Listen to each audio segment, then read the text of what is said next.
আসসালামু আলাইকুম। খুশির দিন, মন ভালো, একদম ভালো। সব অঙ্ক মিলে গেছে ভাই, সব অঙ্ক মিলে গেছে। আপনাদের সঙ্গে শেয়ার করব।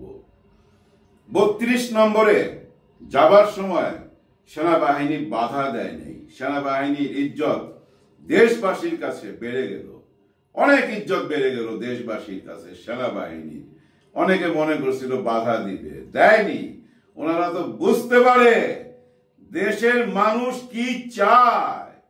দেশের মানুষ শান্তি চায়, শান্তি চায়, সোনার বাংলা দেখতে চায়। কিন্তু সোনার বাংলা দেখতে হইলে আগে শয়তান তাড়াইতে হবে, শয়তান তাড়াইতে হবে। এবং শয়তান তাড়াইবার জন্য কি করতে হবে জানেন? শয়তানের সাথে শয়তানি করতে হবে। লোহাই লোহা কাটে, লোহাই লোহা কাটে। দেখেন ঠিক জায়গা মতো আঘাত করছে, তীর যেখানে মারতে চাইছে ঠিক সেখানেই লাগছে। ভাষণ দিবেন আর ভাষণ দিবেন, ভাষণ দিবেন আর 32 নম্বরে আঘাত আসবে।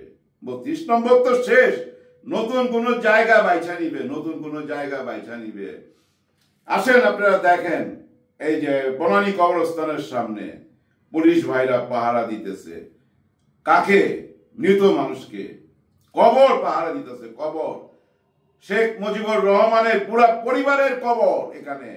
মা থেকে ভাই, বোন, সবাই। না, বোন তো নাই, বোন তো আছে।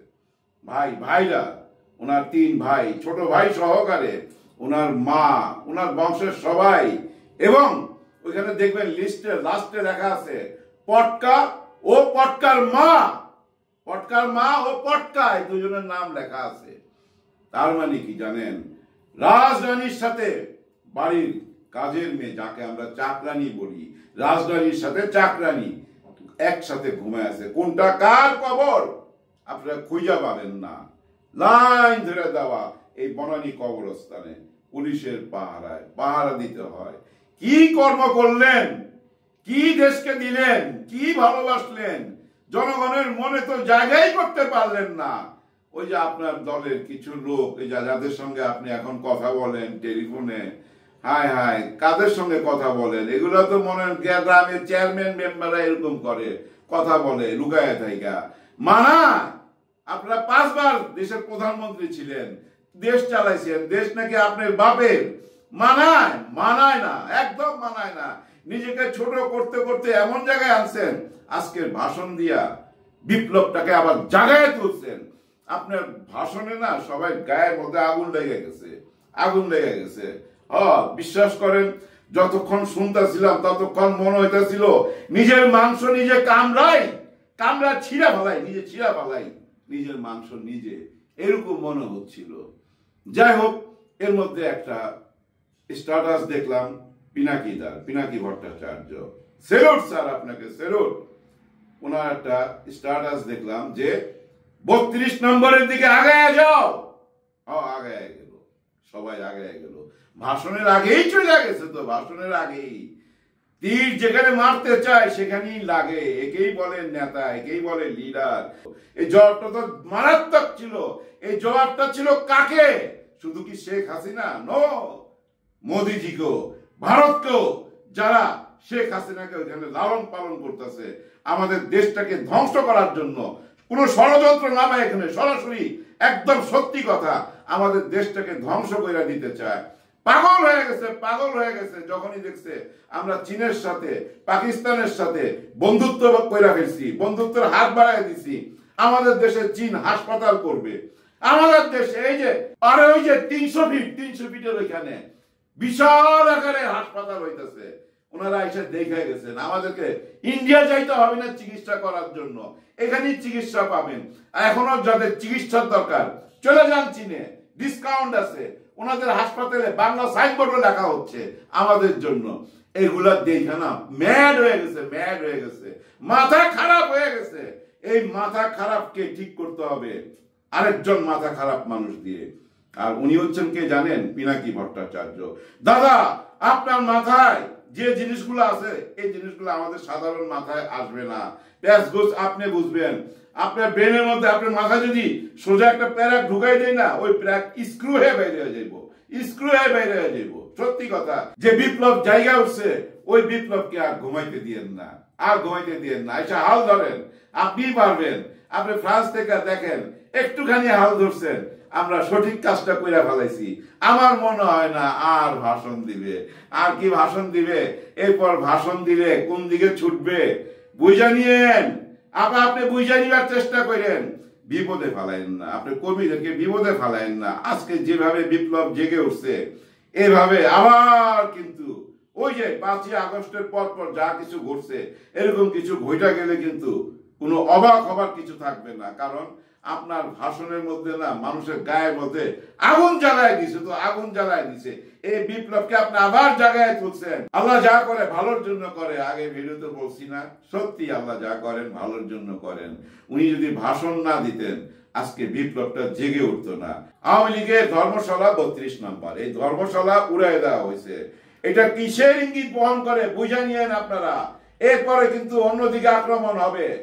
অন্যায় করছেন, চুপ করে থাকেন। ডক্টর মোহাম্মদ ইউনূস স্যার প্রথম দিনই বলে দিছিল, যতক্ষণ উনি চুপ করে থাকবে, যতক্ষণ শেখ হাসিনা চুপ করে থাকবে, ততক্ষণ আমরা কোনো কথা বলবো না। আমাদের আইনের গতিতে চলবে। যেহেতু আপনারা চুপ করে নাই, আপনারা সত্যি আপনারা চুপ করে নাই। শেখ হাসিনাকে অস্ত্র বানায়া এখন ভারত আমাদের সঙ্গে যুদ্ধ করতেছে। হ্যাঁ, আমি মনে করি মিডিয়া যুদ্ধ শুরু হয়ে গেছে। আর এই মিডিয়া যুদ্ধ 32 নম্বর থেকে আবার জায়গা উঠলো। প্রথম জয় আমরা দেখলাম, বারবার জয় দেখতে চাই। কিছু বুদ্ধিজীবীর কথা বলা ভিডিওটা শেষ করে দিতেছে। এই বুদ্ধিজীবী গুলা অনেক রকম যুক্তি দিয়া, তর্ক দিয়া কথা বলে। হ্যাঁ, আওয়ামী লীগের জন্য কথা বলে, আওয়ামী লীগকে কেন নিষিদ্ধ করা হবে। আপনাদের কাছে প্রশ্ন, আপনারা কিছু বলেন এই ভাষণ নিয়ে। এই ভাষণের মধ্যে ওনার কোনো আফসোস পাইছেন, কোনো দুঃখ পাইছেন, কি পাইছেন? প্রতিশোধ আসলে আবার প্রতিশোধ নেবে। আপনাদের ভিডিও দেখতে চাই, বেশি বেশি ভিডিও করেন, ওনাকে নিয়ে বেশি বেশি ভিডিও করেন। আপনাদের চোখে ওনার কোনো দোষ ধরা পড়ে না, ওনার কোনো দোষ খুঁজে পান না। যেটুক পান এইটুক বলেন। 10% দোষ বলেন, আর 90% এই ছাত্রদের নিয়ে কথা বলেন, বর্তমান সরকারের বাস দেন। এই 20% শেখ হাসিনার একটু বদনাম কইরা নিয়ে এরপরে 80% শুরু করেন এই সরকারের বাস দেওয়া, ছাত্রদেরকে বাস দেওয়া। আরো দেন, দিতে থাকেন, কিচ্ছু হবে না। মানুষ সচেতন, এই মুহূর্তে মানুষ সচেতন। আর সচেতন কিনা সামনের নির্বাচনে বুঝতে পারবেন, হারে হারে বুঝতে পারবেন। কেউ জনগণকে ঠকাইতে পারবেন না। এই জনগণ জেনে গেছে তাদেরকে কোন পথে যেতে হবে। আল্লাহর উপরে সবাই ভরসা চলে আসছে, আল্লাহর উপরে সবাই ভরসা চলে আসছে। জানেন, আগে নামাজ পড়তে গেলে, বিশেষ করে জুম্মার নামাজে, জানেন যে মানুষ হইতো এখন তার 4 ডবল হয়, রাস্তা ভইরা যায়, বোঝা যায়। আমি সবাই দিকে তাকাই, সবাই ইয়াং জেনারেশন, বুকটা ভইরা যায়, বুঝতে পারি দেশটা কোন দিকে যাচ্ছে। আমরা মুসলমান যদি হয়ে থাকি, সত্যিকারের মুসলমান যদি হয়ে থাকি, কোরআনের আইন মাইনা চলবো, আল্লাহর আইন মাইনা চলবো, যতটুকু পারি। যদি ভুল ভ্রান্তি হয় তওবা কইরা সত্যের পথে আসবো। দেশটাকে সত্যবাদীদের হাতে তুইলা দিতে চাই, রিয়েল সত্যবাদী যারা, তাদের হাতে তুইলা দিতে চাই। না হলে কোনো উপায় নাই, বিশ্বাস করেন কোনো উপায় নাই। জানি না আমার কথাগুলো কে কিভাবে নিতেছেন। বেয়াদবি হইলে মাফ করবেন। অনেক দুঃখে কথাগুলো বলতেছি। 50 বছর হয়ে গেছে। ভালো দিন দেখা যাইতে চাই, সুদিন দেখা যাইতে চাই, এমন নেতা দেখা যাইতে চাই যে আগে পিছে কিচ্ছু বুঝবে না, আইনকে আইনের মতো চলতে দিবে, নিজের রাজনীতি নিজে করবে, তার জনগণের জন্য, কোনো দল না, সমস্ত জনগণের জন্য, 18 কোটি মানুষের জন্য জীবন দিতে রাজি, এমন নেতা চাই। সবার জন্য সবাই দোয়া করবেন। আল্লাহ হাফেজ।